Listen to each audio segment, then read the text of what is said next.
মা হালিমা নিজের স্বামীর কাছে গিয়ে হাজির হয়ে গেলেন। বন্ধুরা, স্বামীর নাম ছিল হারিস।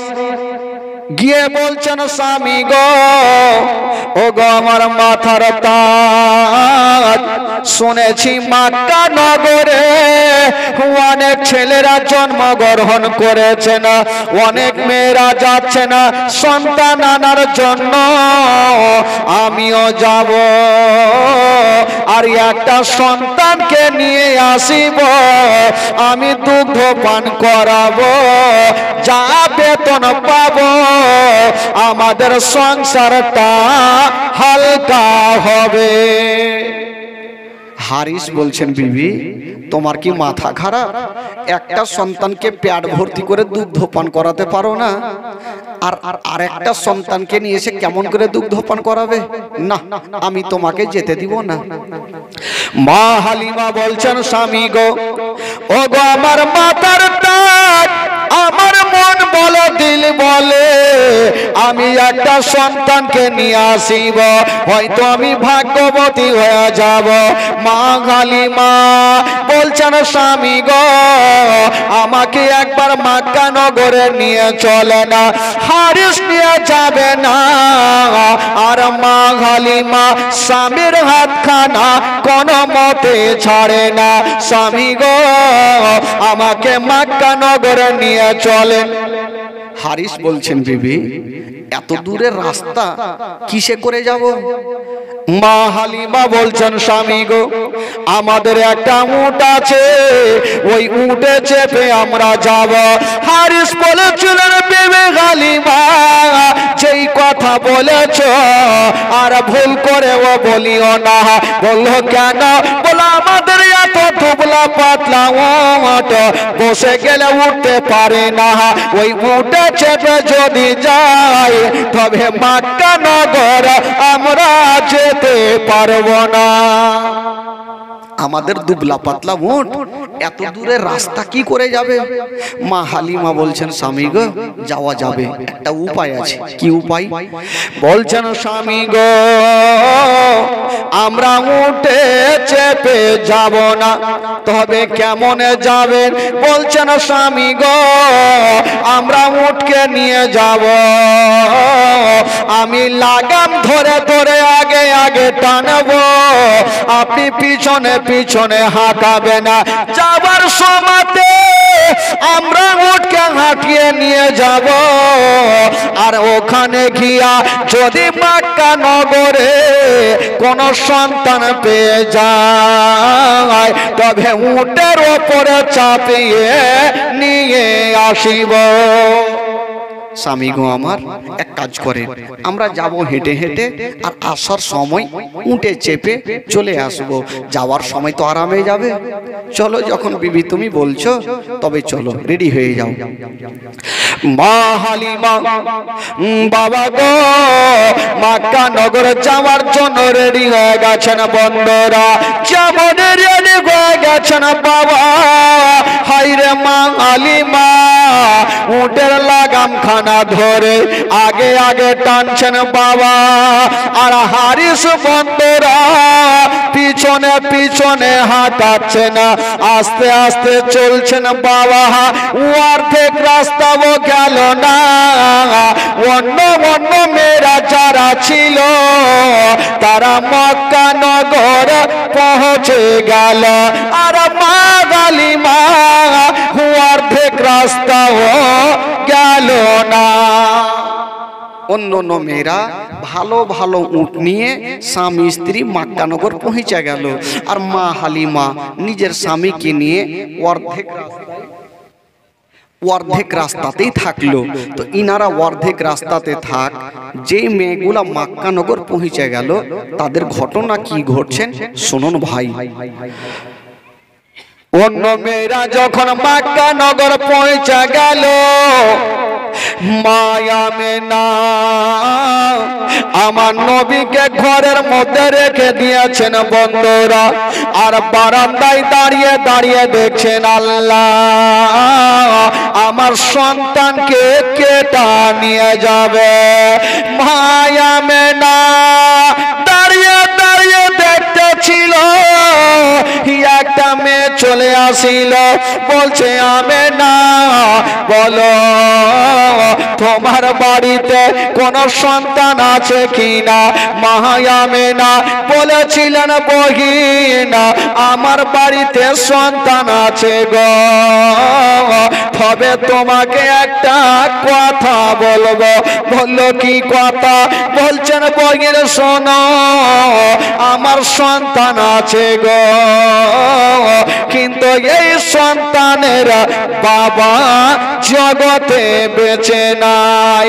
যেমন এই কথা বলতে নাই, ওই মেয়েটার স্বামী দূর থেকে বলছেন বিবি যার বাবা জগতে বেঁচে নাই ওই ইয়াতিম সন্তানকে নিয়ে যাব না। বিবি আমার যার বাবা বেঁচে নেই ওই ইয়াতিম সন্তানকে নিয়ে যাব না।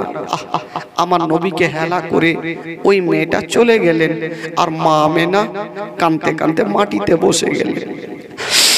শ্বশুর আব্দুল মুত্তালিব মা আমেনার মাথায় হাত দিয়েছেন, ও বেটি আমেনা তুমি কাঁদছো কেন বলো?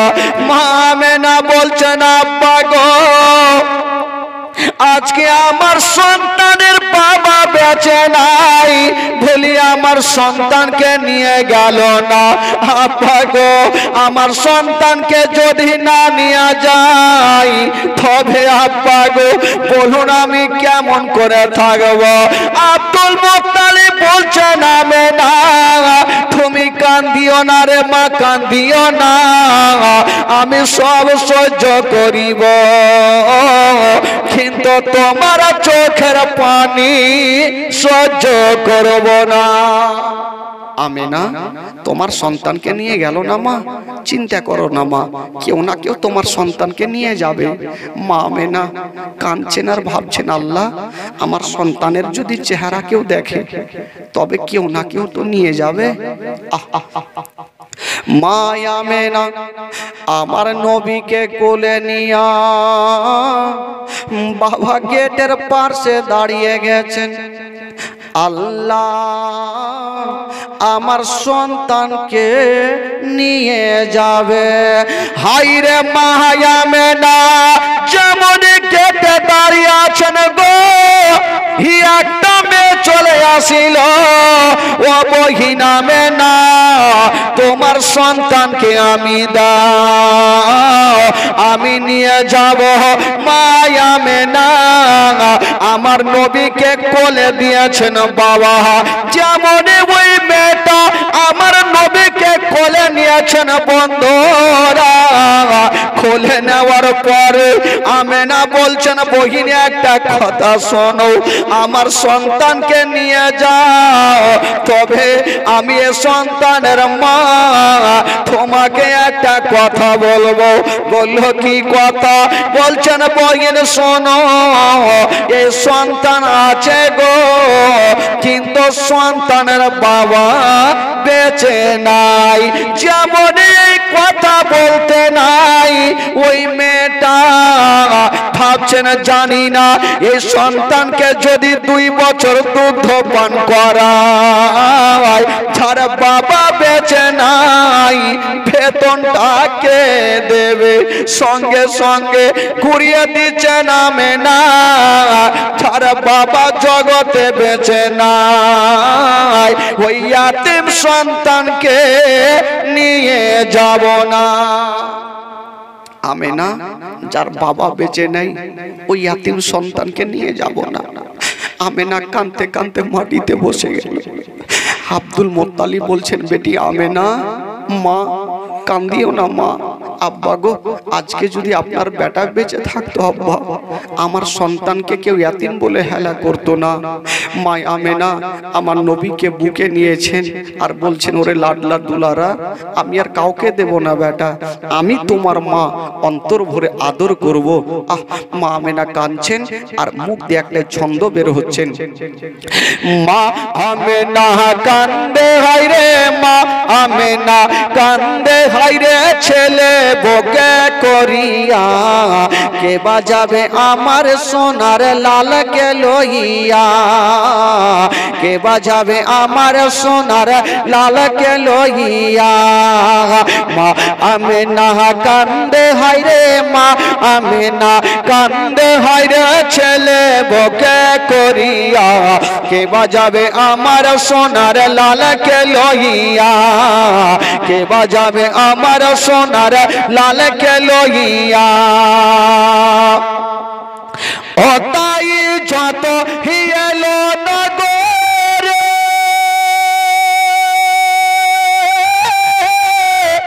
আর শিশু মুস্তাফাকে তুলে আদর করে, কোলে তার ফিরিয়ে দিল, কোলে তার ফিরিয়ে দিল, কোলে তার ফিরিয়ে দিল, গরিব ইয়াতিম বলিয়া, কে বাজাবে আমার সোনার লালকে লইয়া, কে বাজাবে আমার সোনার লালকে লইয়া।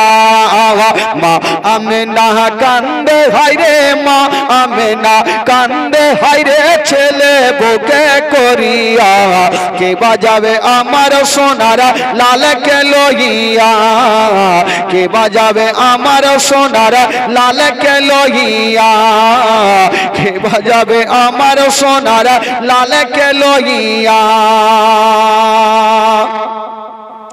মা আমেনা বলছেন, বেটা যখন কেউ নিয়ে গেল না, আমি তোমার মা, আমি অন্তর ভরে আদর করব বেটা, আমি আর কাউকে দেব না। কবি লিখেছেন, বাবা ও দেব না, দেব না কাউকে,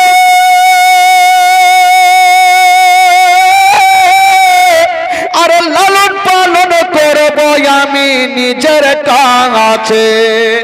মা আমেনা বলছেন, বেটা আমি আর কাউকে দেব না। ও দেব না, দেব না কাউকে, লালন পালন করব আমি নিজের কাছে। মা আমেনার দিল বলে, মা আমেনার দিল বলে, মা আমেনার দিল বলে, দেখিব পরাণ ভরিয়া, কে বাজাবে আমার সোনার লালকে লইয়া, কে বাজাবে আমার সোনার লালকে লইয়া। মা আমেনা কান্দে হায়রে, মা আমেনা কান্দে হায়রে, ছেলে বুকে করিয়া, কে বাজাবে আমার সোনার লালকে লইয়া, কে বাজাবে আমার সোনার লালকে লইয়া। বেটা আমি আর কাউকে দেব না বেটা, অন্তর ভরে তোমাকে আদর করব। মা আমেনার হাজার হলো স্বামী হারিয়েছেন, দিলখানা কাঁদছে, কলেজা খানা ফাড়ছে। আমেনা বলছেন, আল্লাহ আমার স্বামী যদি বেঁচে থাকতো, আল্লাহ আমার সন্তানকে কেউ ইয়াতিম বলে ঘুরিয়ে দিত না। মা আমেনার চোখ দিয়ে পানি ঝরছে আর মুখ দিয়ে একটা কথা বের হচ্ছেন, ভাই ও থাকে তো যদি ছেলের পিতা, আর হাদা দুঃখ গত না মোর দিলে ব্যথা। ও থাকে তো যদি ছেলের পিতা, আর হাদা দুঃখ গত না মোর দিলে ব্যথা। স্বামীর কথা মনে পড়লে, স্বামীর কথা মনে পড়লে, স্বামীর কথা মনে পড়লে, কলে যাই ফাটিয়া, কে বাজাবে আমার সোনার লালকে লইয়া, কে বাজাবে আমার সোনার লালকে লইয়া। মা আমেনা কান্দে হায়রে, মা আমেনা কান্দে হায়রে, ছেলে বুকে করিয়া, কে বাজাবে আমার সোনার লালকে লইয়া, কে বাজাবে আমার সোনার লালকে লইয়া। ও তাফাজুল ইসলাম কবি বলে, আর শুনো সবাই বসে দলে দলে, এই ঘটনা বললে পারে, এই ঘটনা বললে পারে, এই ঘটনা বললে পারে কলে চাচাই ফাটিয়া, কে বাজাবে আমার সোনার লাল কে লইয়া, কে বাজাবে আমার সোনার লাল কে লইয়া। মা আমেনা কান্দে হয় রে, মা আমেনা কান্দে হয় রে, ছেলে বুকে করিয়া, কে বাজাবে আমার সোনার লাল কে লইয়া। মা আমেনা আমার নবীকে ঘরের মধ্যে রেখে দিয়েছেন বাবা, আর বারান্দায় দাঁড়িয়ে দাঁড়িয়ে চোখের পানি ফেলছে। আব্দুল মুত্তালিব বলছেন, বেটি আমেনা তুমি কান্দিও না রে মা, কান্দিও না, আমি সব সহ্য করিব মা, কিন্তু তোমার চোখের পানি সহ্য করব না। আব্বা আজকে যদি আমার স্বামী থাকতো, আব্বা আমার সন্তানকে কেউ ইয়াতিম বলে হেলা করতো। আমেনার কলেজা খানা ফাটছে, ডুগরে ডুগরে কাঁদছেন। আল্লাহ আমার স্বামী জগতে নাই বলি আমার দুনিয়াতে কিছুই নাই। মা এই জগতে যার স্বামী নাই মা, তার দুনিয়াটা অন্ধকার। মা মা আমেনা কাঁদছেন। আব্দুল মুত্তালিব বৃদ্ধ সহ্য করতে পারলেন না। আমেনার কান্না দেখে আব্দুল মুত্তালিব একদিকে বসে বসে কাঁদতে লাগলেন। আব্দুল মুত্তালিব একদিকে কাঁদেন, মা আমেনা বাবা বাড়ির বারান্দায় দাঁড়িয়ে দাঁড়িয়ে কাঁদেন। আমার নবীকে ঘরে রেখে দিয়া মা যেন বারান্দায় দাঁড়িয়ে দাঁড়িয়ে চোখের পানি ফেলছেন। বাবা মক্কা নগরে যত মেয়েগুলা ছিল, যাদের বাবা মা বেঁচে ছিল, সব সন্তান গুলাকে নিয়ে গেল, আমার নবীকে কেউ নিয়ে গেল না। ও যুবক বন্ধুরা, নবী তো সবারই ভাগ্যে নাই, ভাগ্যে যারা আছে গো সে মেয়েটার নাম হবে হালিমা। জোরে বলুন। নবী তো সবারই ভাগ্যে নাই, যার ভাগ্যে আছে সে মেয়েটার নাম হতে হবে হালিমা। অন্য মেয়েরা চলে গেল। বাবা গো যখন সন্তানগুলাকে নিয়ে যাচ্ছেন তো অর্ধেক রাস্তাতে মা হালিমার সঙ্গে দেখা। মা হালিমা বলছেন, বহিন তোমরা সব নিয়ে চলে আসলে, আচ্ছা বলো মক্কা নগর আর কোনো সন্তান আছে কিনা? মেয়েগুলা বলছেন, হালিমা মক্কা নগরে আর কোনো সন্তান নাই, ওই মক্কা নগরে তোমাদের গিয়ে লাভ হবে না। হারিস বলছেন, হালিমা আমরা এখন অর্ধেক রাস্তায় এসেছি, চলো আমরা বাড়ি ঘুরে যাব। মা হালিমার মন বলছেন, আল্লাহ আমি যাব, যেই করে হোক আমি যাব। মা হালিমা বলছেন, স্বামী গো বাড়ি যাব না। বলল কেন? বলছেন, স্বামী গো মক্কা নগরে যাব, যদি কোনো সন্তান না পাই তবে আল্লাহর কাবা ঘর জিয়ারত করে আমি বাড়ি চলে আসিব। সুবহানাল্লাহ, সুবহানাল্লাহ। আমি যাব, তবে যদি আমি সন্তান না পাই তবে আল্লাহর কাবা ঘর জিয়ারত করে চলে আসিব। চলো তাহলে। মা হালিমা স্বামীকে নিয়া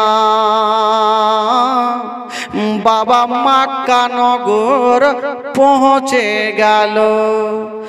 যেমন মক্কা নগর যাওয়া, চতুর্দিকে তাকিয়ে দেখছেন বাবা কাউকে দেখা যায় না। স্টেশনে যখন ট্রেন আসবে দেখবেন অনেক প্যাসেঞ্জার, আর ওই ট্রেন যখন স্টেশন থেকে বেরিয়ে যাবে স্টেশন পুরোপুরি ফাঁকা। যখন সব সন্তানগুলোকে নিয়ে চলে গেছেন, সবাই আপন আপন ঘরে ঢুকে গেছেন, মা হালিমার স্বামী বলছে, বিবি মক্কা নগরে তো কাউকে দেখা যায় না, চলো বাড়ি চলো। মা হালিমা বলছেন, স্বামী গো, ও গো আমার মাথার তার, আপনি একটু এখানে দাঁড়িয়ে যান, আমি যাব আর মক্কা নগরের গলিটা ঘুরে আসিব।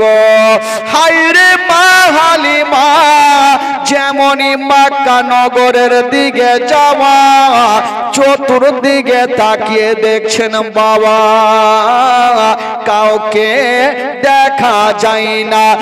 একটু দূরে তাকিয়ে দেখছেন মা, একজন মা বাবা ঘুঙুরটা টেনে বাবা গেটের বাইরে বসে আছে। ওটা অন্য কেউ নয়, ওটা হলো আমার নবীর মা আমেনা। মা আমেনা গেটে বসে আছে।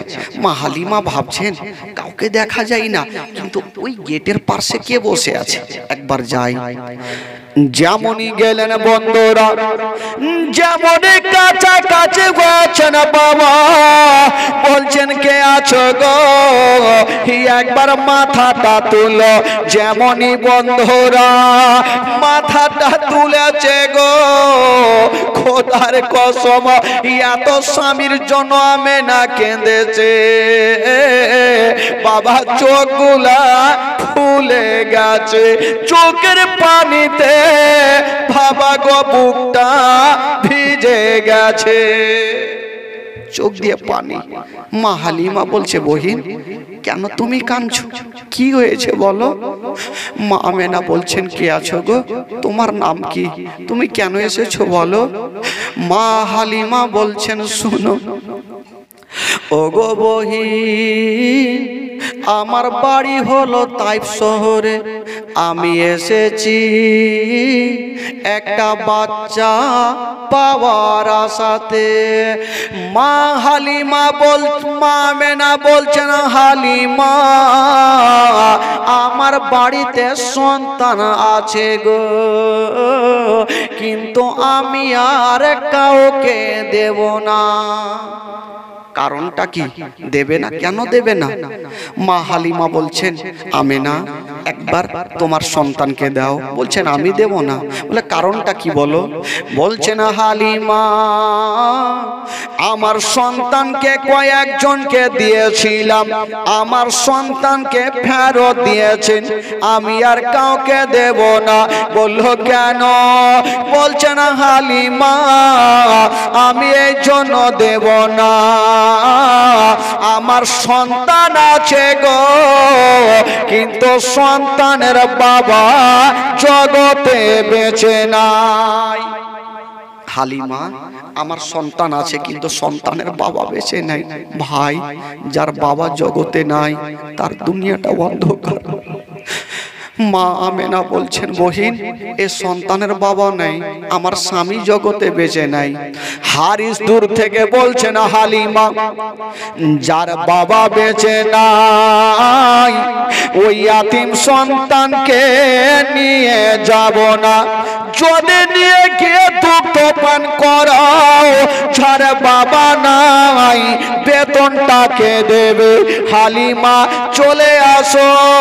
মা হালিমা বলছেন, স্বামী গো এত দূর থেকে যখন এসে গেছি, এ মা আমেনারা বেটার চেহারা যতক্ষণ পর্যন্ত দেখব না আমি বাড়ি ফিরে যাব না। সুবহানাল্লাহ। স্বামী গো আমার যখন এসে গেছি একবার তো আমেনার ছেলের চেহারাখানা দেখবো, ঠিক আছে, দেখো তাহলে আমেনা, একবার চলো না বহিন, তোমার ছেলের চেহারাখানা একবার দেখি। মা আমেনা ওই মা হালিমাকে ঘরের মধ্যে নিয়ে গেলেন বন্ধুরা। যেমন নিয়ে গেছেন বাবা, মা আমেনা আমার নবীকে কোলে নিয়েছেন বন্ধুরা, হালিমার সামনে রেখেছেন। হাইরে মা হালিমা ভাবছেন আল্লাহ, এত সুন্দর চেহারা আসমানের চন্দ্রতে দাগাছে গো, কিন্তু এই ছেলের চেহারাতে কোনো দাগ পাওয়া যাবে না। সুবহানাল্লাহ সুবহানাল্লাহ। এত সুন্দর চেহারা।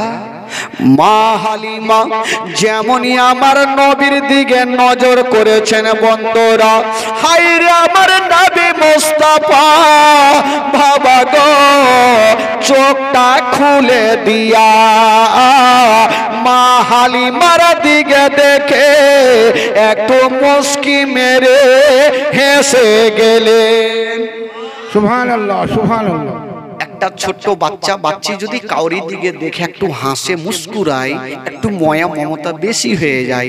মা হালিমা ভাবছেন এত সুন্দর চেহারা আর আমার দিকে দেখে হাসলো, না আমি এ সন্তানকে নিয়ে যাব। জোরে বলুন সুবহানাল্লাহ সুবহানাল্লাহ সুবহানাল্লাহ। মা হালিমা বলছেন আমেনা একবার তোমার সন্তানকে আমার কোলে দাও। মা আমেনা আমার নবীকে কোলে দিয়েছেন।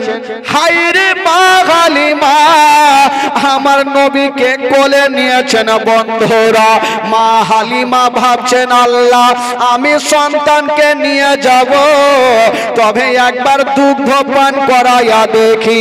মা হালিমা ডান স্থানে লাগিয়েছেন, আমার নবী দুগ্ধ পান করছে না। বাম স্থানে লাগাচ্ছে না, আমার নবী মুখটাকে টেনে নিচ্ছেন। মা হালিমা ভাবছেন আল্লাহ আমার একটা স্থান পান করছে আর একটা পান করে না, এর কারণটা তো কিছু বোঝা যায় না। আবার দেখি, আবার ডান স্থানে লাগাচ্ছেন, আমার নবী দুগ্ধ পান করছে না। আবার বাম স্থানে লাগাচ্ছে না, আমার নবী মুখটাকে টেনে নিচ্ছে না। কেন টানছে না বন্ধুরা? আমার নবী জানে এই মা হালিমার একটা বেটা ওই বাড়িতে শুয়ে আছে, আমি যদি দুটা দুগ্ধ পান করে নি তবে আমার দুগ্ধ ভাই মাসুদ কোনটা পান করবে? আমি একটা পান করব আর একটা আমার দুগ্ধ ভাই মাসুদের জন্য রেখে দেব। সুবহানাল্লাহ সুবহানাল্লাহ। আমার নবী বলছেন আল্লাহ আমি যদি দুটা দুগ্ধ পান করি তো মা হালিমার বেটা যে বাড়িতে শুয়ে আছে উনি কোনটা পান করবে? আমি হক মারতে পারবো না। একটা পান করলেন আর একটা ছেড়ে দিলেন। মা হালিমা বলছেন আমেনা আমাকে বিদায় দাও, তোমার সন্তানকে নিয়ে যাব। হারিস বলছেন হালিমা তুমি ইয়াতিম সন্তানকে নিয়ে যাবে? এই কথা বলতে নাই আব্দুল মুত্তালিব কাঁদতে কাঁদতে চলে আসলে। হালিমা বেটি তুমি বেতনের চিন্তা করো না মা, আমি বৃদ্ধ হয়েছি মা, আমি কথা দিলাম মা আমার পোতার তুমি দেখভাল করো, দুগ্ধ পান করাও, আমি তোমাকে ডবল বেতন দিব। জোরে বলুন সুবহানাল্লাহ সুবহানাল্লাহ সুবহানাল্লাহ। হালিমা তুমি বেতনের চিন্তা করো না, আমার পোতার আমি কষ্ট দেখতে পারি না, আমার পোতার দুঃখ দেখতে পারি না। কথা চলছে ভাই আর মা আমেনা টুকরে টুকরে কাঁদছে, স্বামীর কথা মনে পড়ে গেছে। মা হালিমা বলছেন আমিনা আমাকে বিদায় দাও। হায়রে মা আমেনা বলছেন বহিন হালিমা আমার সন্তানকে নিয়ে যাবে, তবে একটা কথা মনে রাখিও ও হালিমা তোমার বাড়িতে যদি কোনো দিন খাবার তৈরি করবে তোমার ছেলের মুখে পরে দিও, আগে ইয়াতিমের মুখে দিও। যদি কোনো দিন নতুন জামা তৈরি করবে তোমার ছেলের গায়ে পরে দিও, আগে এই ইয়াতিমের গায়ে দিও, যেন বাপ বলে মনে না হয়। মা হালিমা বলছেন আমেনা তুমি চিন্তা করো না, আমি মার মতো ভালোবাসবো, জীবনে মনে হতে দেব না, জীবনে মনে হতে দেব না যে ছেলের বাবা বেঁচে নাই। হালিমা এবার আমার নবীকে নিয়ে যাবেন, কিন্তু ভাই যেই উটে হাঁটিয়ে নিয়ে এসেছিল ওই উটটা হাত পা ছেড়ে দিয়ে মাটিতে বসে গেছে। হারিস মাথা চুলকাচ্ছে যে দুবলা পাতলা উটকে আমি নিয়ে যাব তো কেমন করে যাব, এত দূরের রাস্তা কি করে যাব। বেরাদার বন্ধুরা, হাইরে আমার নবী পাককে নিয়া যেমনই বাবা গো, একটু রেখে দেন, একটু পরে দিবেন, একটু পরে দিন। মা হালিমা আমার নবীকে নিয়া যেমনই উটের পাশে গিয়েছেন বাবা, ওই উটকে ইশারা করতে হলো না, চাবুক মারতে হলো না, আমার নবীকে দেখার সাথে সাথে ওই উট বাবা সলেট হয়ে দাঁড়িয়ে গেল। সুবহানাল্লাহ সুবহানাল্লাহ। উট তো দাঁড়িয়ে গেল, হারিস মাথা চুলকাইছে, ব্যাপার কি? এতক্ষণ বাড়ি থেকে আসার পথে চাবুক মেরে মেরে উঠালাম, আর এখন না চাবুক মারতে হলো না, ইশারা করতে হলো, দাঁড়িয়ে গেল কেন? একে কোনো মারাত্মক জিন ভূত তো ধরেনি, তো যাকে যখন দাঁড়িয়ে গেছে তো খুব ভালো কথা। বাবা গো, হারিস বসেছে আগে আর আমার নবীকে বসিয়েছে পিছনে। আচ্ছা বলুন তো ভাই, গাড়ির ড্রাইভার যদি পিছনে বসে আর প্যাসেঞ্জার যদি আগে বসে তো গাড়ি চলবে গো? একটু জোরে বলেন, চলবে না না না? এদিকে বিনা ড্রাইভারে গাড়ি চলে? ড্রাইভার তো লাগবে ভাই। হারিস বসেছে আগে আর নবীকে পিছনে বসিয়েছে, উট কিন্তু পাথরের মতো দাঁড়িয়ে গেল। হারিস লাগাম টানছে, বাবা গো উট চলে না, হিয়া তো জোরে লাগাম টানছে, উট চলে না। হারিস ভাবছে জানি না, আমার উট যখন দাঁড়িয়ে গেল আমি ভাবলাম চলবে, কিন্তু উট দাঁড়িয়ে গেল, এখন হয়তো চাবুক মারতে হবে।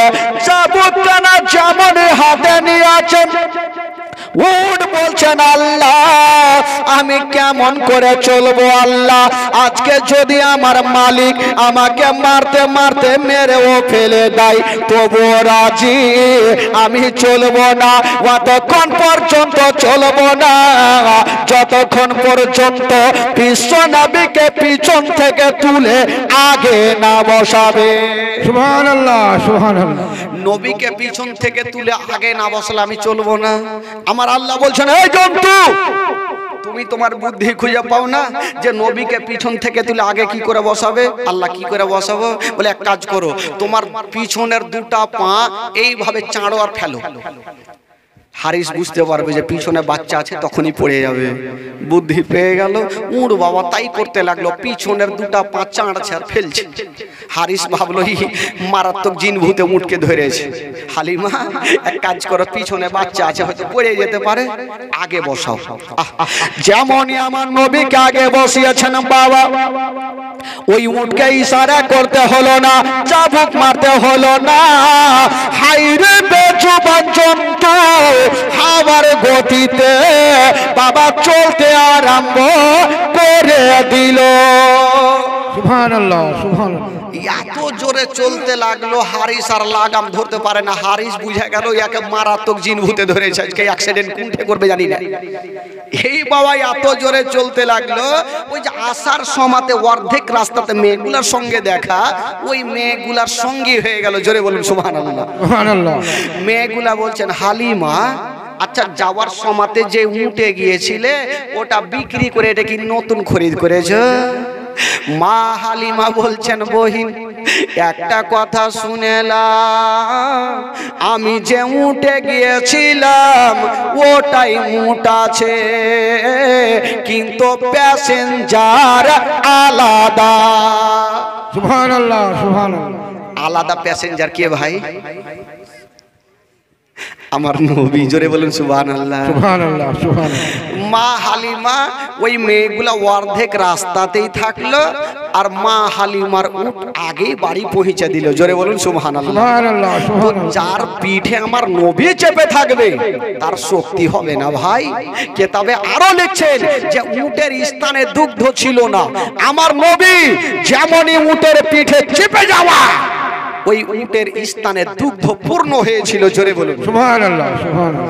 বাবা গো পৌঁছে দিল।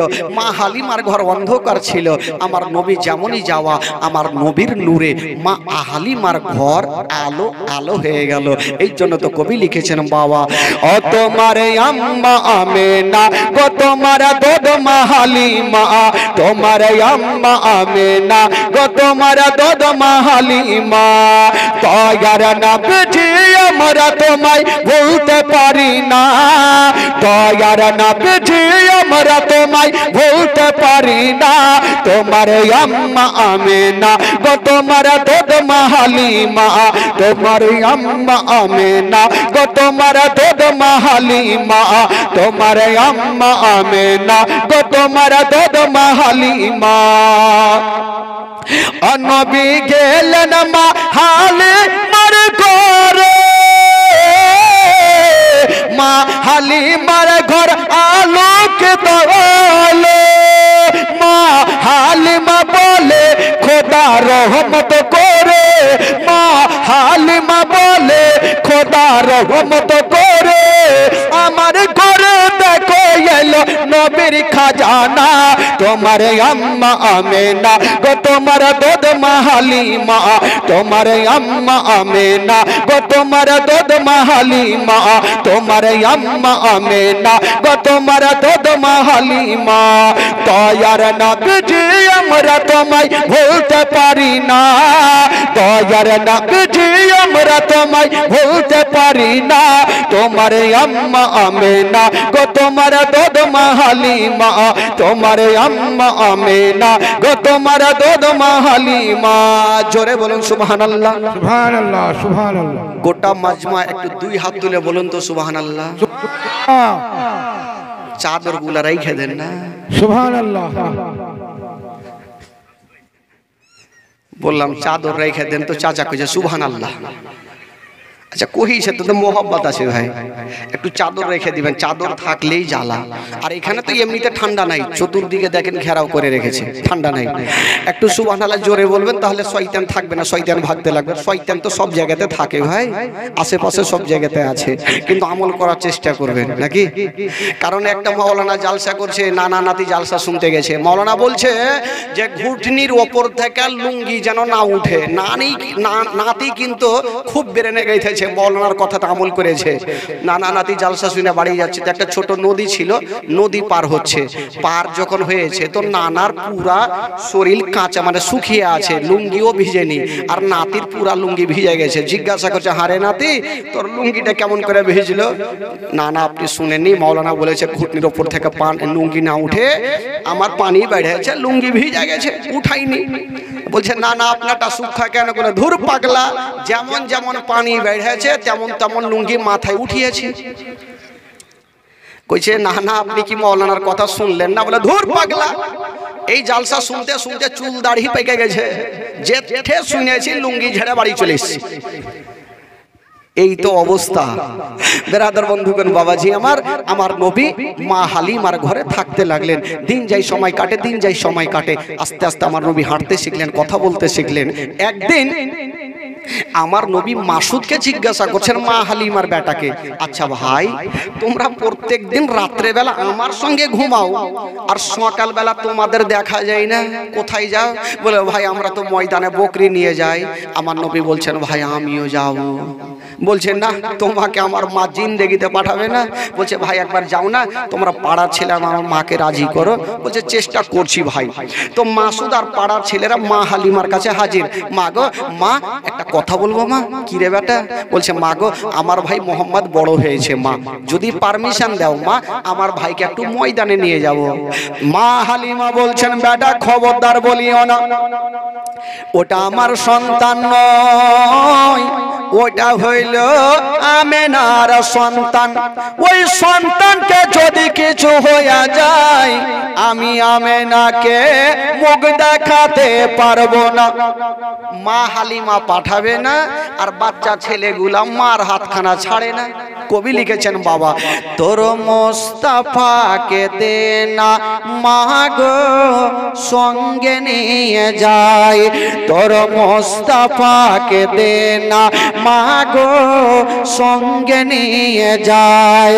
ও মদের সাথে মিশে চরণে ময়দানে ভয় নাই, তোর মোস্তাফাকে দে না মা গো সঙ্গে নিয়ে যায়। মা আমরা ময়দানে নিয়ে যাব মা, কোনো ভয় নাই। মা হালিমা বলল দাঁড়া, এই বেটারা জিদ ছাড়ছে তো, এদের এমন প্রশ্ন করব না উত্তর দিতে পারবে না, বেটাকে নিয়ে যাবে। বলছে হারে বেটা তোরা ময়দানে নিয়ে যাবে বুঝলাম, যদি রৌদ্র লাগে তাপ লাগে তোরা কোথায় রাখবি বেটা?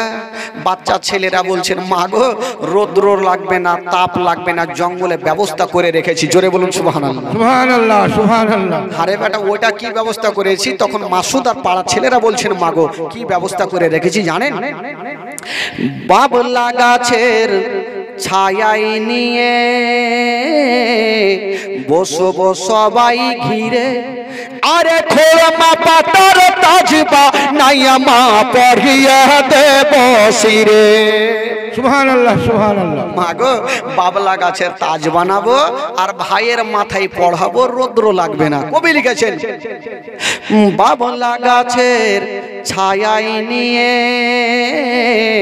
বসবো সবাই ঘিরে, আরে খোরমা পাতার তাজবা নাইয়া মা পড়িয়া দেব শিরে। আরে হাজির রব হামেশা তার খিদমতে সবার, তোর মোস্তাফাকে দে না মা গো সঙ্গে নিয়ে যায়, তোর মোস্তাফাকে দে না মা গো সঙ্গে নিয়ে যায়, তোর মোস্তাফাকে দে না মা গো সঙ্গে নিয়ে যায়। মা হালিমা বলছেন একটার তো উত্তর দিলি, এমন একটার প্রশ্ন করব তোর বাপও উত্তর দিতে পারবে না। বলছে হ্যাঁ রে বেটা ময়দানে তো নিয়ে যাবি, পেট তো আছে রে বেটা, যদি ক্ষুধা পায় খেতে চায় জঙ্গলে কি খাওয়াবে? বাচ্চা ছেলেরা হাসতে হাসতে বলছেন মা গো ক্ষুধা লাগবে না পিপাসিত লাগবে না, ওইটারও জঙ্গলে ব্যবস্থা করে রেখেছি। জোরে বলুন সুবহানাল্লাহ। সুবহানাল্লাহ সুবহানাল্লাহ। ওইটা আবার কি করলি রে বেটা? তখন মাসুদ বলছে মা গো জঙ্গলে কি খাওয়ার ব্যবস্থা করে রেখেছি জানেন? খেতে দেব খেজুর মেথি ক্ষুধা যদি পাই, আরে তাম্বার দুধ পাতার ঠোঙায় দেব পিপাসায়। সুবহানাল্লাহ সুবহানাল্লাহ। মা গো খেতে দেব মা, খেতে দেব খেজুর মেথে ক্ষুধা যদি পাই, আরে তাম্বার দুধ পাতার ঠোঙায় দেব পিপাসায়। আরে হাজির রব হামেশা তার খিদমতে সবার, তোর মোস্তাফাকে দে না মা গো সঙ্গে নিয়ে যায়, তোর মোস্তাফাকে দে না মা গো সঙ্গে নিয়ে যায়। মা হালিমা বলছেন বেটা যখন এত তোমরা ব্যবস্থা করেছো তবে নিয়ে যাও, আমি তোমাদের ছুটি দিয়ে দিলাম। যাও বেটা, যখন জঙ্গলে তোমরা খাওয়ার ব্যবস্থা করেছো রৌদ্র লাগবে না সেটারও ব্যবস্থা করেছো, যাও নিয়ে যাও। আমার নবীকে নিয়ে যাচ্ছেন বাবা। বেরাদার বন্ধুগণ বাবা যে আমার শোনান মা যেমনই আমার নবীকে জঙ্গলে নিয়ে চলে গেছেন বাবা, এই একটা জায়গাতে আমার নবীকে দাঁড় করিয়ে দিয়েছেন বাবা। আর বাচ্চা বাচ্চা ছেলেরা একদিকে খেলাধুলা করতেছে। হঠাৎ করে দেখা গেল বন্ধুরা জঙ্গলের দিক থেকে কিছু বড় বড় বাঘগুলা বেরিয়ে চলে আসিল। আর আমার নবীকে চতুর্দিকে ঘেরাও করি না, যেমনই ঘেরাও করে নিয়েছে বন্ধুরা। মাসুদ দূর থেকে দেখলো বাঘ আমার ভাইকে ঘেরাও করে নিয়েছে, হয়তো আমার ভাই জিন্দা বাঁচবে না। মাসুদ বকরিকে ছেড়ে দিয়া বাবা বাড়ি পালিয়ে গেল। যেমন বাড়ি গেছেন বন্ধুরা, মার বুকে লেগে গেছেন। মা গো, সব শেষ হয়ে গেল মা, বরবাদ হয়ে গেল মা। কি হলো রে বেটা? বলছেন মা গো, আমরা জঙ্গলে বকরি চড়াইতেছিলাম মা, হঠাৎ করে দেখলাম গো মা জঙ্গল থেকে কিছু বড় বড় বাঘগুলা বেরিয়েছে মা, আমার ভাইকে ঘেরাও করে নিয়েছে মা, হয়তো আমার ভাই এখন জিন্দা বেঁচে নাই। এই কথা যেমনই বলতে নাই, মা হালিমার মাথার উপরে মনে হচ্ছে পাহাড় চেপে গেল।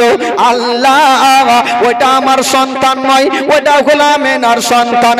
ওই সন্তানকে যদি কিছু হয়ে যায় আমি আমেনাকে মুখ দেখাতে পারবো না। ওরে লাডলা দুলারা, ওরে কলেজার পাড়া, ওরে নয়নের তারা, আমাকে তাড়াতাড়ি করে জঙ্গলে নিয়ে চলো। মা বেটা জঙ্গলের দিকে যাচ্ছেন গো। আর ওই দিকে আমার নবীর ঘটনা শোনো। যেই বাঘগুলা আমার নবীকে ঘেরাও করেছিল, বাকি আমার নবীর কোনো ক্ষতি করেছিল না রে বাবা না। কি করেছিল? ওই জঙ্গলের একটা একটা করে বাঘগুলা বেরিয়ে গেছে, আমার নবীর কদমে চুমা দিয়েছিল। সুবহানাল্লাহ, সুবহানাল্লাহ, সুবহানাল্লাহ। একটু জোরে বলুন সুবহানাল্লাহ। বাবা গো, নবীর কদমে চুমা দিয়ে লাইন ধরেছিল। নবী আমার দেখছেন মা হালিমা দৌড়াচ্ছেন আর চলে আসছেন। নবী বলছেন ওরে বাঘেরা, তোমরা এবার জঙ্গলে চলে যাও, আমার মা যেন দেখতে না পাই, মা ভয় পেয়ে যাবে। জঙ্গলের বাঘগুলা একটা একটা করে নবীর কদমে চুমা দিয়া বাবা জঙ্গলে চলে গেল।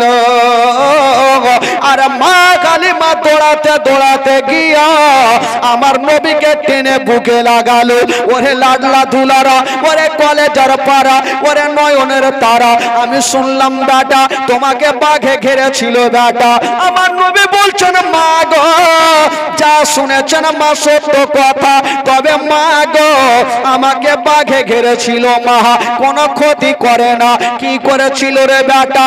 বলছেন মা গো জঙ্গল থেকে একটা একটা করে বড় বড় বাঘগুলা বেরিয়েছে মা, আমার কদমে চুমা দিয়েছিল। সুবহানাল্লাহ, সুবহানাল্লাহ। মা হালিমা বলছে বাপের কালে শুনিনি যে মানুষের কদমে একটা বাঘ চুমা দেয়। আমার নবী মানুষ, সুবহানাল্লাহ, আমার নবী হচ্ছে নূরের তৈরি। জোরে বলুন সুবহানাল্লাহ। আচ্ছা বলুন তো ভাই, আমাদের আর আপনাদের জঙ্গলে যদি বাঘে দেখাইলে তো চুমা দিবে? মাংস তো খাইবে, তার সাথে হাড্ডিও চিবিয়ে খাইবে, কিচ্ছু রাখবে না। তবে নবীর মতো হওয়া যাবে ভাই? সুবহানাল্লাহ। বাঘগুলা এবার মা হালিমা বলল আমার বেটাকে কোনো মারাত্মক জিন ভূতে ধরেছে।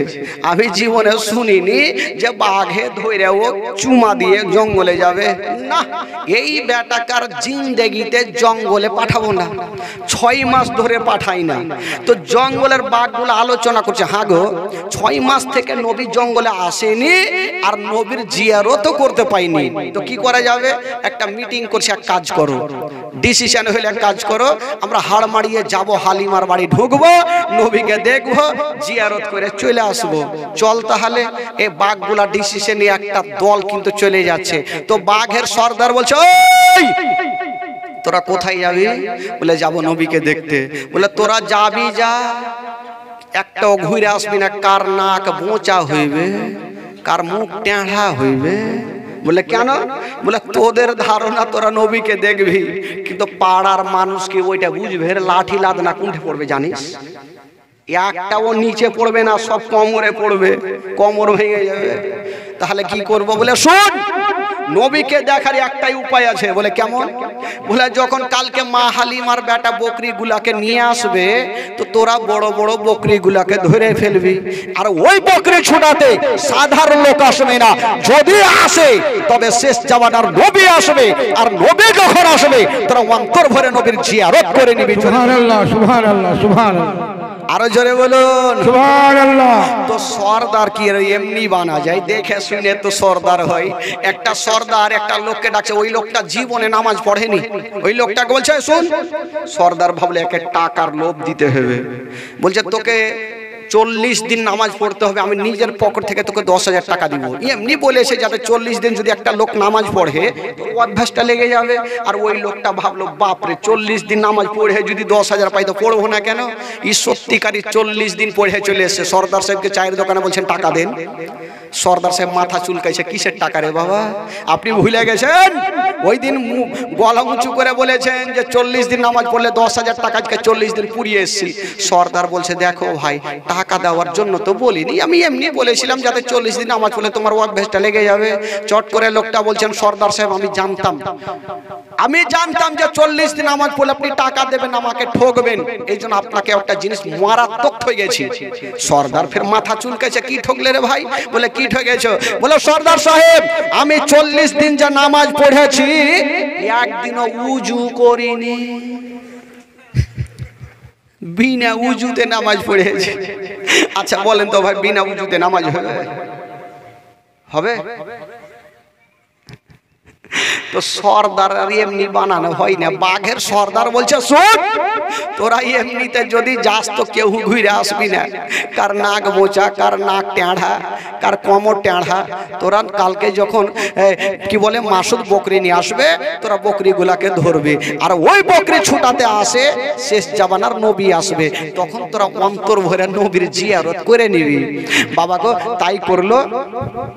এবার ওই বাঘের সর্দার সবাইকে বলে দিল যাও তোরা এক কাজ করো, বকরি গুলাকে ধরো। বেরাদার বন্ধুগণ বাবাজি আমার শোনো মা,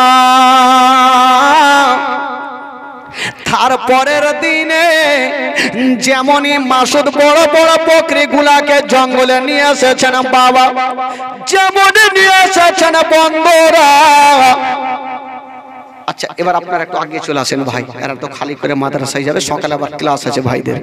আপনারা একটু আগে চলে আসেন তো, চলে আসেন। ও ভাই ওই চলে আসেন, একটু আসেন। চলে আসেন, সামনে আসেন।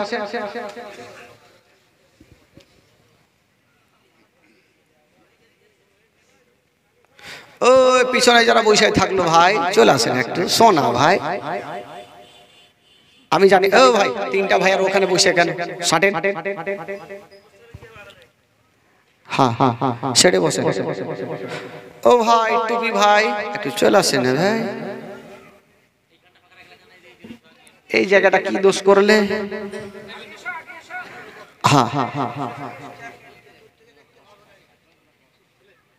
একটু সাইটা বসেন, তাহলে এমনিতে গরম লাগবে গরদান। আচ্ছা কাছে থেকে দেখেন না ভালো লাগবে, দূর থেকে দেখলে কি আর হবে? আচ্ছা যাকে বন্ধুগণ বাবাজি, এবার মাসুদ বাবা তারপরের দিন বকরি নিয়ে গেছেন। যেমনই বকরি নিয়ে গেছেন বন্ধুরা, এবার বাঘের সর্দার বলল ওরে বাঘেরা তাড়াতাড়ি করে যা, ওই যে দেখো মা হালিমার বকরি চলে এসেছে, তোরা তাড়াতাড়ি করে যা, আর বড় বড় বকরি গুলাকে তোরা ধরে নে। যেমন বন্ধুরা ওই বকরি গুলা এসেছে, বড় বড় বাঘগুলা গেল। আর যত যত বড় বকরি গুলা ছিল সমস্ত বকরি গুলাকে ধরে বাবা জঙ্গলে নিয়ে চলে গেল। যেমনই নিয়ে যেতে নাই মা কালিমার বেটা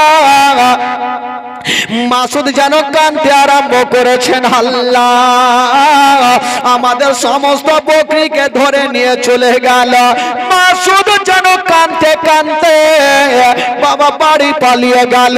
মার বুকে লেগে গেছে, ও গো মা সব শেষ হয়ে গেল, মা বরবাদ হয়ে গেল। মা বললো কি হলো রে বেটা? বলছেন মা গো আমাদের যত বড় বড় বকরি গুলা ছিল মা সমস্ত বকরি গুলা বাঘে ধরে নিয়েছে মা। এখন পর্যন্ত আমাদের একটাও বকরি বেঁচে নাই মা। মা হালিমা বলছেন বেটা রে বকরি চলে গেছে চলে যাবে বেটা, তুই তো বেঁচে এসছিস। মা আমি তো পালিয়েছি মা। মা বেটাতে কথা চলছে আর আমার নবী একটু মুস্কি মেরে হেসে গেলে। সুবহানাল্লাহ সুবহানাল্লাহ, জোরে বলুন সুবহানাল্লাহ। তো মা হালিমার মিজাজটা খারাপ হইবে কি হবে না? যে বকরি গেছে আমার আর তুই ফের হাসছিস রে বেটা, কারণটা কি? তোর কি খুব মজা লাগছে? আমার নবী জানে আমি যতক্ষণ পর্যন্ত জঙ্গলে যাব না ওই বাঘে বকরি খাবে না। আমার নবী বলছেন মা একটা কথা বলবো মা। কি রে বেটা বল? বলছেন মা গো আমাকে যদি পারমিশন দাও মা আমি জঙ্গলে যাব মা, আর যত বকরি গুলা আছে মা আমি ছুটিয়ে নিয়ে আসিব। মা হালিমা বলছে তোর মাথা খারাপ? একবার বাঘে ছেড়েছে দ্বিতীয়বার ছাড়বে না? তোকে ভুল করে ও পাঠাবো না। আমার নবী বলছেন মা গো একবার পাঠিয়ে তো দেখেন মা, আমি কথা দিলাম বাঘে আমার কোনো ক্ষতি করবে না। মা হালিমা পাঠাবে না আর আমার নবী জিদখানা ছাড়ে না। তো মা হালিমা বলছে দেখ বেটা তোকে পারমিশন দিতে পারি, তবে একটা শর্ত থাকবে। কি শর্ত? বলছে বেটা তুই জঙ্গলে যাবি যা, তবে দূর থেকে তাকিয়ে দেখবি, যদি বাঘ দেখে লিস তবে তুই ভয় পালিয়ে আসবি বেটা। আমার নবী বলছেন মা ঠিক আছে যাবো তাহলে। বলে যাও।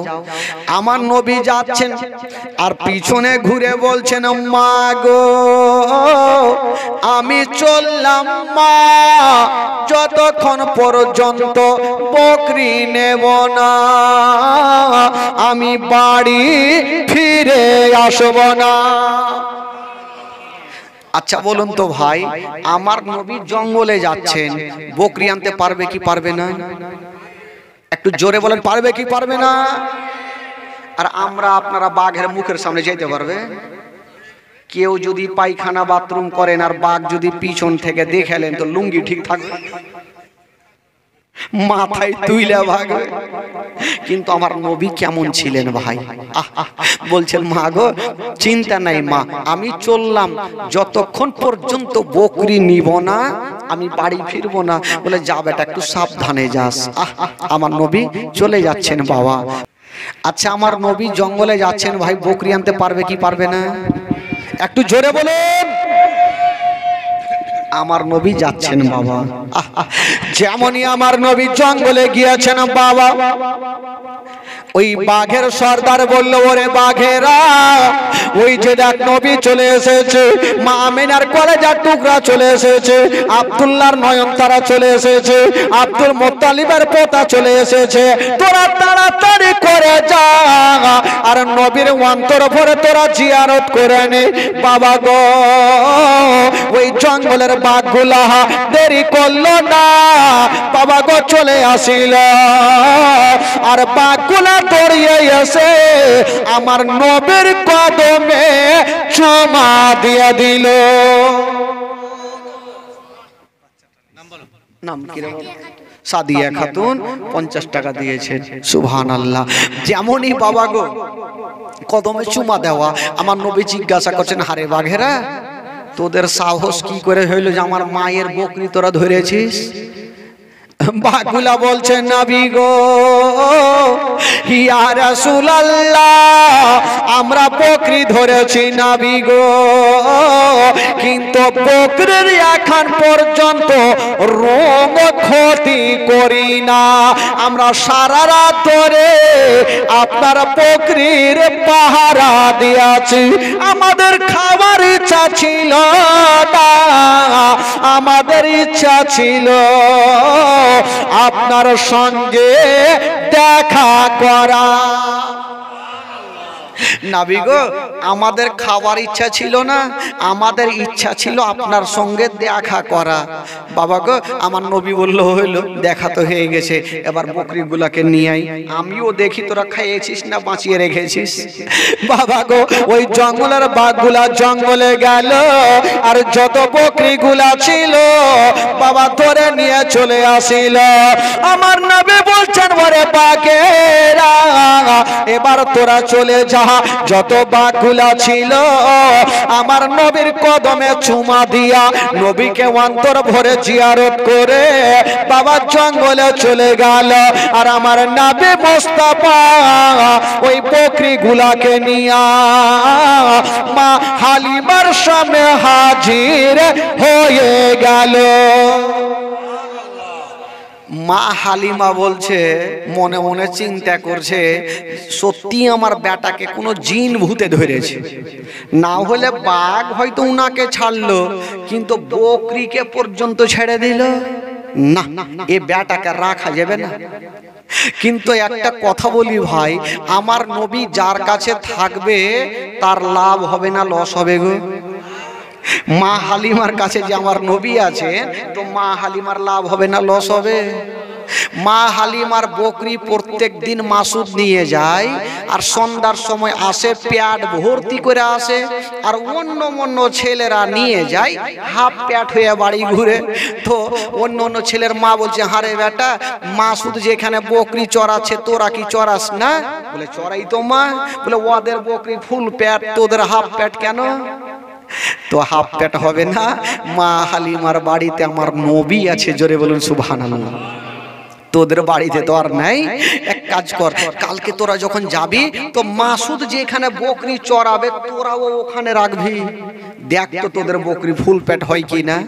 আবার বকরি নিয়ে গেছে, বাচ্চা ছেলেরা যেখানে মা হালিমার বকরি চড়াই করতেছিল সেইখানে বকরি গুলাকে ছেড়ে দিয়েছে। আবার সন্ধ্যার সময় যখন আসে গো, মা হালিমার বকরি বাবা পেট ভর্তি, আর অন্যদের বকরির বাবা হাফ পেটি, ফুল পেট নাই হাফ পেট। তো নবী যার কাছে থাকবে তার লাভ হবে ভাই। তো একটা কথা আমাদের সমাজেও আছে, যখন কেউ বড় লোক হতে যাবে তো কিছু কিছু লোক আছে উল্টা দোয়া করবে, একে কি করে ছোট লোক বানাবো, থাকে না উটনামু যাকে বলে। ভাই তো ভাইকে বড় লোক হতে দিতে চাই না, তো কার কথা বলবো ভাই। তো কিছু কিছু মেয়েরা মনে মনে আলোচনা করছে, হারে মা হালিমা যেদিন থেকে সন্তানটাকে নিয়ে এসে সেদিন থেকে ওর বাড়িতে উন্নতি হতে লেগেছে। এক কাজ কর, কোন সুযোগ পেলে সন্তানকে মা হালিমার কাছ থেকে ভাগাইতে হবে, না হলে এই ছোট লোক হইবে না। এরা সুযোগ কিন্তু মিলিয়ে আছে ভাই। আর ওইদিকে মা আমেনা বলছেন, আব্বা আব্বা গো, অনেক দিন থেকে আমার বেটার খবর নেওয়া যায়নি, একটু খবর নেন না, আমার বেটা কেমন আছে, হালিমা দেখভাল করছে কি করে না। ঠিক আছে মা। ডাকলেন, বেটা আব্বাস যা, তোর ভাতির একটু খবর নিয়ে আই, তোর ভাতিজা ভালো আছে না কেমন আছে। আব্বার সাথে তার বাড়ি নিয়া ওই বাবা গো মা হালিমার গ্রাম পৌঁছে গেল। একটা মেয়েকে ডাকছেন, বহিন তুমি এদিকে আসো। আসিল, বলছেন বহিন বলো এই গ্রামে হালিমার বাড়ি কোনটা? আর এমন মেয়েকে জিজ্ঞাসা করেছে গো, ওই মেয়েটা হইল মাইমুনা কুটনি। ওই যে ওরাই সুযোগ মিলিয়েছিল যে ছেলেটাকে ভাগাবো কি করে, আর ওই মেয়েটাকে জিজ্ঞাসা করছে। তো ওই মেয়েটার তো যখনই হালিমার নাম শুনেছে এমনি তো ওর শরীর গরমে গেছে। বলছে কেন হালিমার সঙ্গে আপনার কিসের দরকার? আব্বাস বলছে দেখো আমার ভাতিজাকে রেখে গেছি, তাই একটু দেখতে আসলাম যে দুগ্ধপান করাচ্ছে কি করাই না। ওই মেয়েটা ভাবলো সুযোগ পেয়েছি, এমনই তেল মধু মাখাবো আর ছোট্ট ছেলেটাকে হালিমার বাড়িতে রাখবে না। বলছে হ্যাঁ গো, আপনারা কাজ কাম পাননি? বলে কেন? বললো আপনার ভাতিজাকে যাকে দিয়ে গেছেন আপনার ভাতিজার দেখভাল করে না।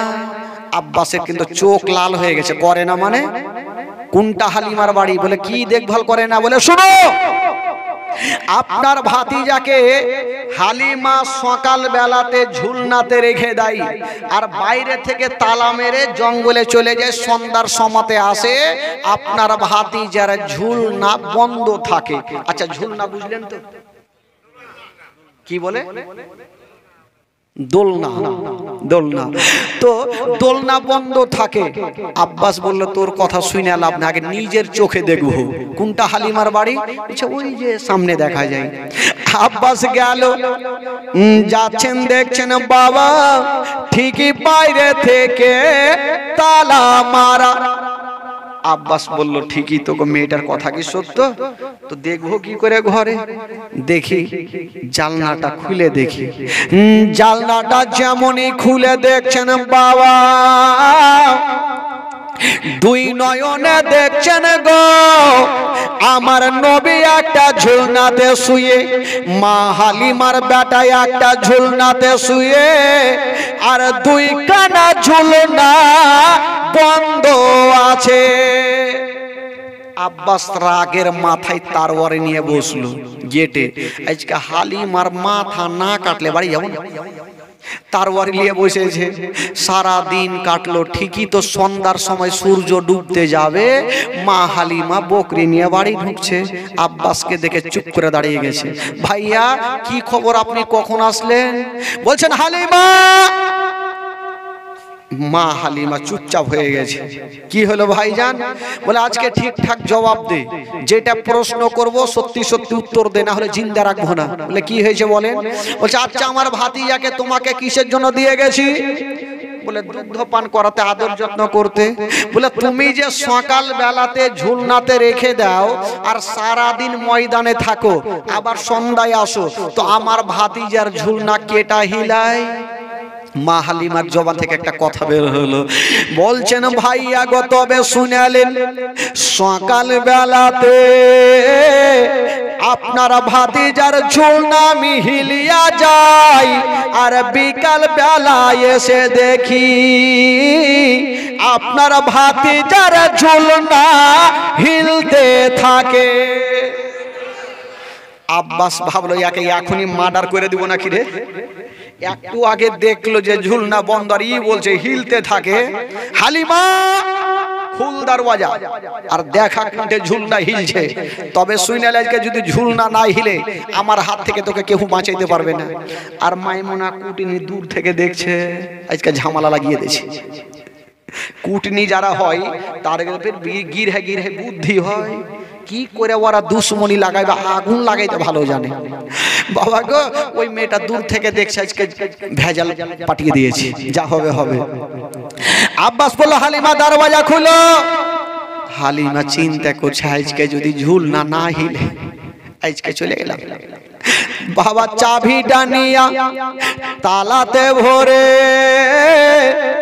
যেমনই ঘুরাতে যাবে গো মা হালিমা আল্লাহর কাছে দোয়া করছেন, আল্লাহ তুমি প্রত্যেক দিন যেমন আমার বেটার ঝুলনা হিলিয়া দাও, আজকেও তুমি হিলিয়া দাও। জোরে বলুন আল্লাহ আজকে যদি না হিলে তবে জিন্দা থাকবো না। বাবা গো যেমনই তালাতে চাবিটা ভরে ঘোরাতে যাবে, যার কেউ নাই তার আছে মহান আল্লাহ। আল্লাহ বলে জিবরাইল দেরি করো না, তাড়াতাড়ি করে যাও। মা হালিমার বাড়িতে যে ঝুলনাতে আমার নবী আরাম করেছেন ওই ঝুলনা খানা হিলিয়া দাও। জিবরাইল বলছেন আল্লাহ আমি যাব তো কত জোরে যাব? আমার আল্লাহ বলছেন জিবরাইল হালিমা তালাতে চাবি ঢুকিয়েছে, ওই তালাতে চাবি ঘুরানোর আগে তোমার গাড়ি হালিমার বাড়িতে যায়। যাও। জিবরাইল ফারিস্তা আর দেরি করলেন না, সা করে বাবা পৌঁছা গেল। যেমন হালিমার করে যাওয়া আমার নবী যে ঝুলনাতে শুয়েছিল ওই ঝুলনা কানা হিলিয়া দিল। জিবরাইল চলে যাচ্ছে না, আমার নবী বলছেন জিবরাইল একটু দাঁড়িয়ে যাও। আমার নবী বলছেন জিবরাইল দাঁড়াও। দাঁড় হইল। হ্যাঁ জিবরাইল তুমি এটা ভালো কাজ করলে? বলে ভালোই তো করলাম। বলেন না এটা তুমি অন্যায় করেছো। জিবরাইল বলছে নবী গো আজকে ঝুল না হিলাইলাম আপনার মায়ের জীবন বাঁচলো, না হলে বাঁচবে না। বলছেন না এটা তুমি অন্যায় করেছো। বলে কি অন্যায় নবী গো? আমার নবী বলছেন জিবরাইল তুমি আমার ঝুল না হিলালে আর আমার ভাইয়ের ঝুল না কেটা হিলাবে। এখন মা আসবে, মা এসে দেখবে একটা বেটার ঝুলনা হিলছে একটার হিলে না, তো মা কষ্ট পাবে না? জিবরাইল এটাও হিলাও, মার মনে কষ্ট দিতে নাই। এই জন্য তো কবি লিখেছেন বাবা মা বিনে বান্ধব নাই রে, মা বিনে বান্ধব নাই রে এই জগত ঘুরিয়া। ভেবে দেখো কি করেছো এই মায়ের লাগিয়া, ভেবে দেখো কি করেছো এই মায়ের লাগিয়া। মা বিনে বান্ধব নাই রে, মা বিনে বান্ধব নাই রে এই জগত ঘুরিয়া।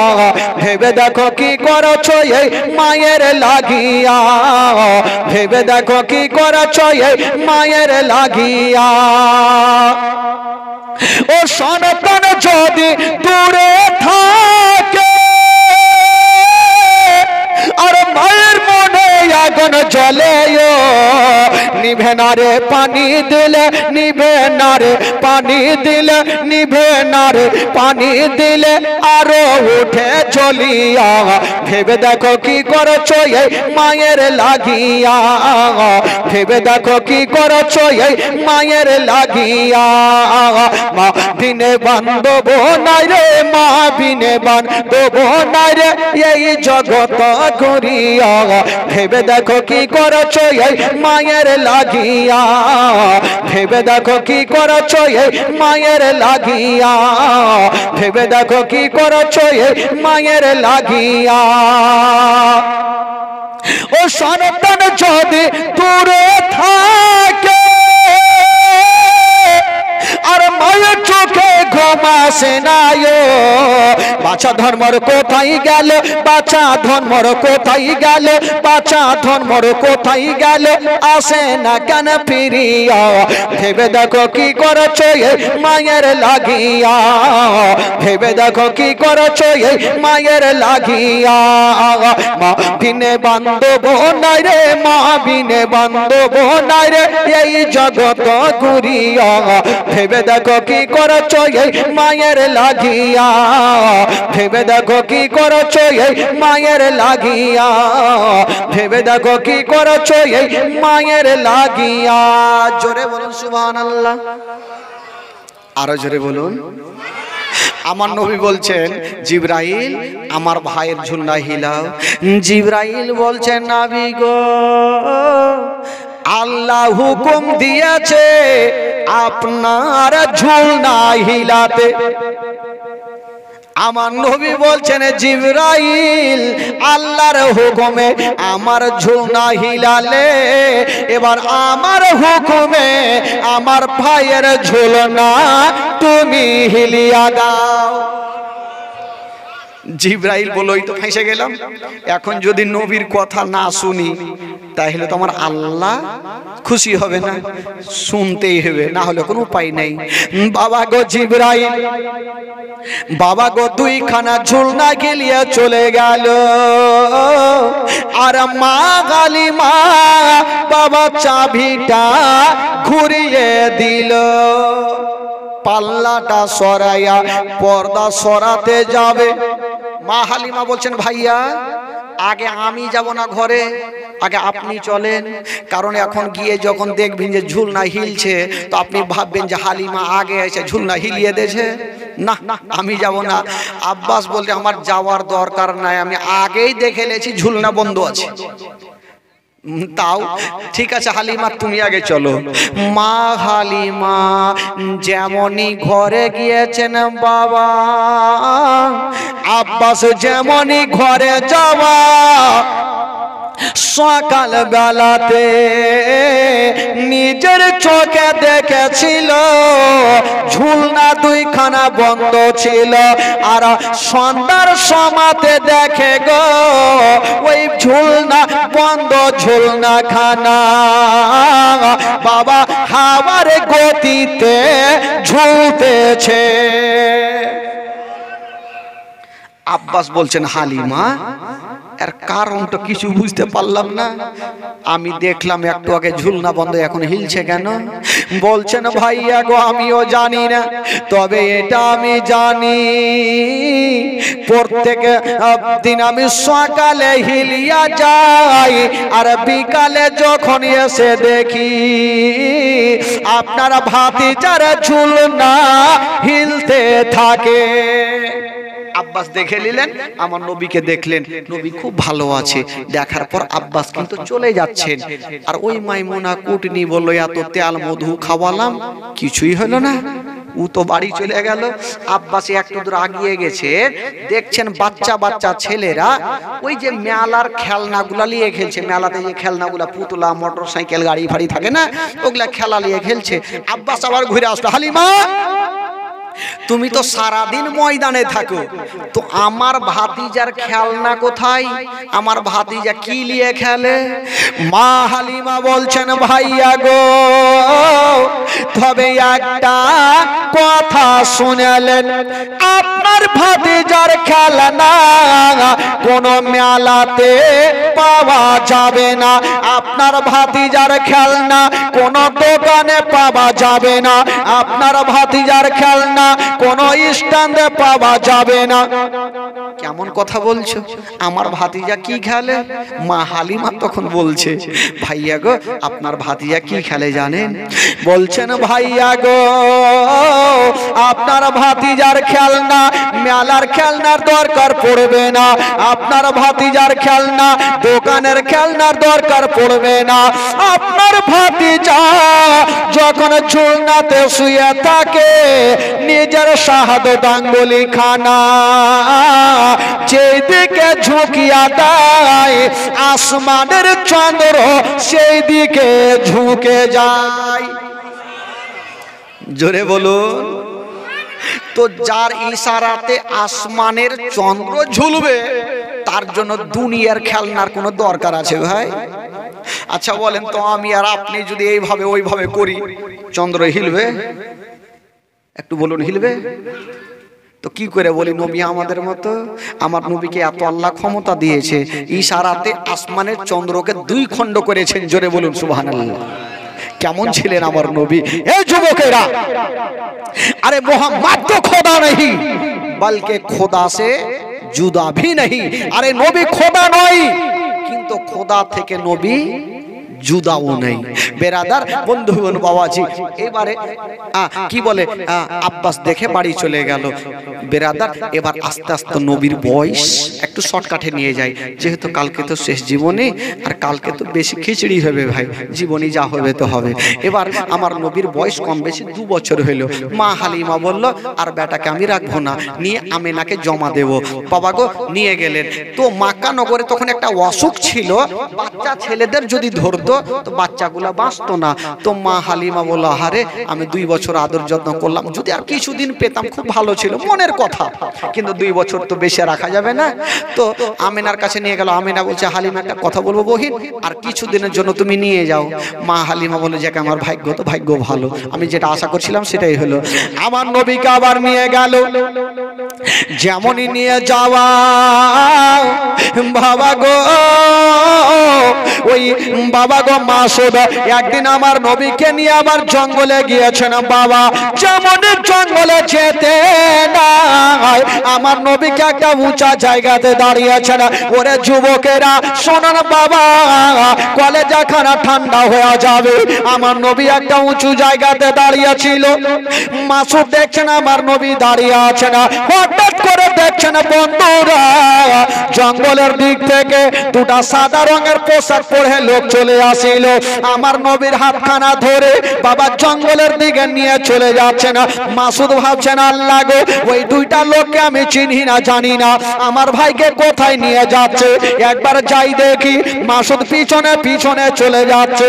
বেরাদার বন্ধুরা, ও গো মা বোনেরা, আমার নবীকে একটা পাহাড়ের উপরে নিয়ে গেল।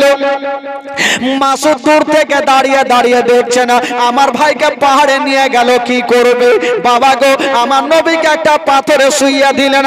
আর বাবা গো, ওই দুইজন ব্যক্তি একটা ঝোলা থেকে একখানা চাকু বার করে নিল। মাসুদ দূর থেকে দেখতেছিল, যেমন চাকু বার করেছেন বাবা আমার নবীর বুকটাকে চিরে দিল। চিরে দিয়েছেন বন্ধুরা, একটা কালো মতো কি বার করে বাবা জমিনে ফেলে দিল, আর সুন্দর করে সিলাই করে দিয়েছেন। বাবা মাসুদ দেখছেন, আল্লাহ আমার ভাইয়ের বুকটাকে চিরে দিয়েছে, আল্লাহ হয়তো আমার ভাইয়ের জীবনে বাঁচবে না। কানতে কানতে পৌঁছে গেল, বলছেন মা গো, সব শেষ হয়ে গেল মা, বরবাদ হয়ে গেল মা। কি হলো রে বেটা? বলছেন মা গো, আমার ভাই দাঁড়িয়ে ছিল মা, দুইজন ব্যক্তি আমার ভাইকে জঙ্গলে নিয়ে গেল মা, একটা পাথরের উপরে শুইয়ে দিয়েছিল মা, আমার ভাইয়ের বুকটাকে চিরে দিয়েছে মা, আর চিরে দিয়েছে মা। যেমন এই কথা বলতে নাই বাবা, মা হালিমার মাথার উপরে মনে হচ্ছে পাহাড় চেপে গেল। আল্লাহ ও গো রব্বুল আলামিন, ওইটা আমার সন্তান নয়, ওইটা হলো আমিনার সন্তান। ওই সন্তানকে যদি কিছু হইয়া যায়, আমি আমিনাকে মুখ দেখাতে পারবো না। ওই মা হালিমা বলছে, বেটা রে, তাড়াতাড়ি করে আমাকে জঙ্গলে নিয়ে চলো। যেমনই যাচ্ছেন বন্ধুরা, মা হালিমা দূর থেকে তাকিয়ে দেখছেন বাবা আমার নবী একটা পাথরের উপরে বসে আছেন। মা হালিমা দৌড়াতে দৌড়াতে গিয়া আমার নবীকে টেনে বুকে লাগালো। ওরে লাডলা দুলারা, ওরে কলেজার পাড়া, ওরে নয়নের তারা, আমি শুনলাম বেটা তোমার বুকটাকে চিরে দিয়েছিল। আমার নবী বলছেন, মা গো, তুমি যা শুনেছো সত্য কথা মা, তবে মা গো, আমার বুকটা ছিঁড়েছিল মা, একটা কালো মতো কি বার করে ফেলে দিয়া সুন্দর করে সেলাই করে দিয়েছিল। তবে মা গো, আমার চিরে দিয়া সেলাই যে করে দিয়েছে মা, আমি একটুও ব্যথা পাইনি মা। জোরে বলুন, মা আমি একটুও ব্যথা পাইনি মা।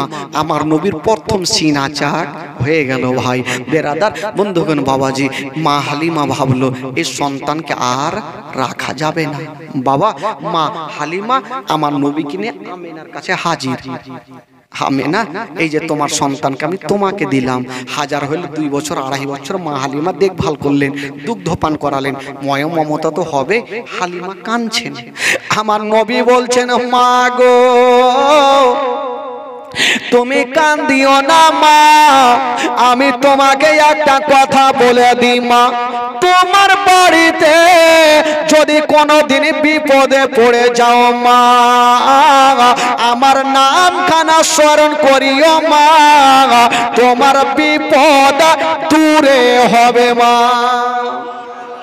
মা আমার নামখানা স্মরণ করলে তোমার বিপদ দূর হয়ে যাবে মা। মা হালিমা আসছেন। আব্দুল মুত্তালিব কিছু সামানপত্র নিয়ে হালিমার সামনে রেখে দিয়েছেন। বেটি হালিমা তোমার যা খুশি তুমি নিয়ে যাও। মা হালিমা বলছেন আব্বা আমি যা পেয়েছি অনেক পেয়েছি, আর আমার কোনো জিনিসের প্রয়োজন নাই। মা হালিমা আমার নবীকে রেখে দিলেন বাবা।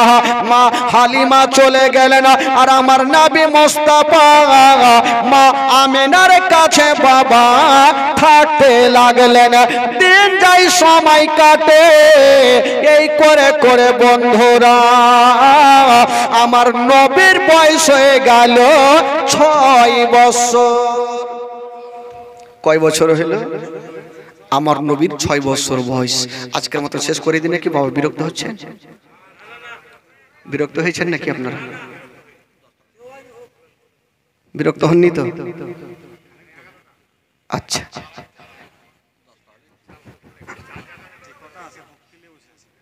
হ্যাঁ হ্যাঁ, যে কটা আছেন পয়সা আছে বাড়ি ভাগে,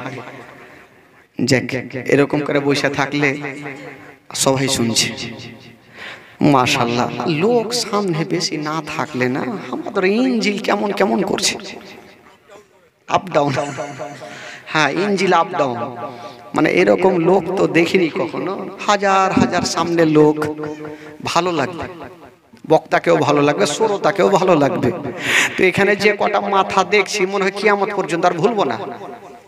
এই যে দেখাই আছে 3 ঘন্টা ধরে সবারই চেহারা চিনে গেল।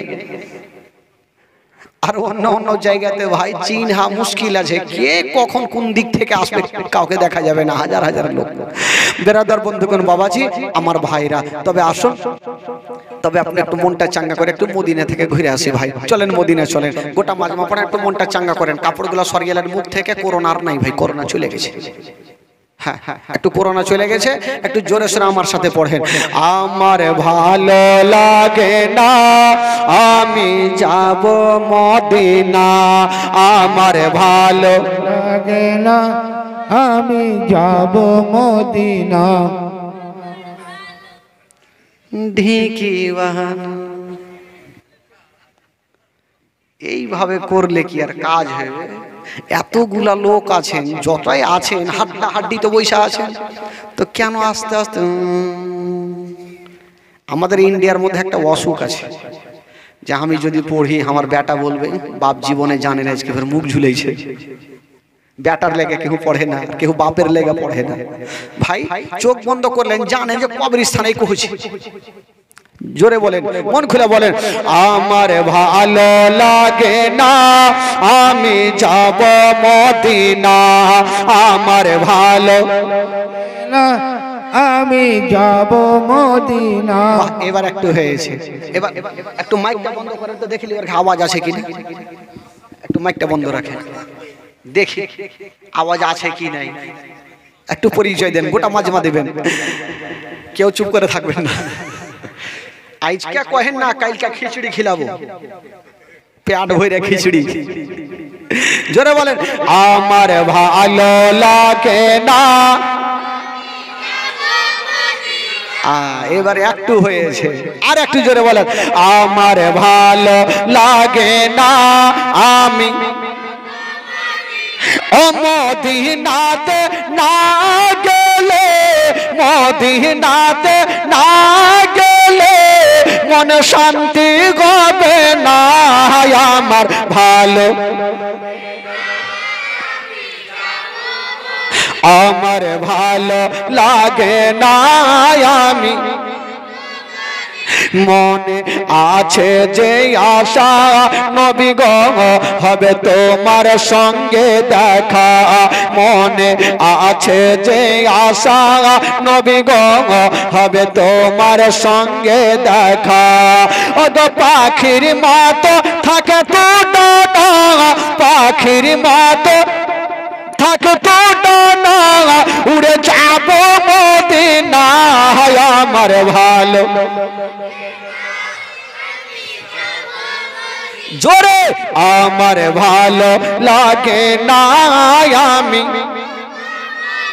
আমার ভালো লাগে না আমি যাব মদিনা পাঁচ ওয়াক্ত নামাজ যারা করিবেন আদায় পাঁচ ওয়াক্ত নামাজ যারা করিবেন আদায় ও গো নামাজ না পড়লে পরে নামাজ না পড়লে পরে নেকি মিলবে না আমার ভালো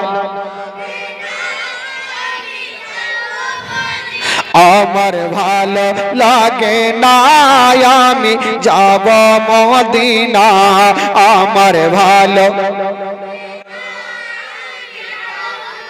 তাফাজুল ইসলাম আজ জীবনী করে তাফাজুল ইসলাম আজ জীবনী করে এই জীবনী না শুনলে এই জীবনী না শুনলে নেকি মিলবে না আমার ভালো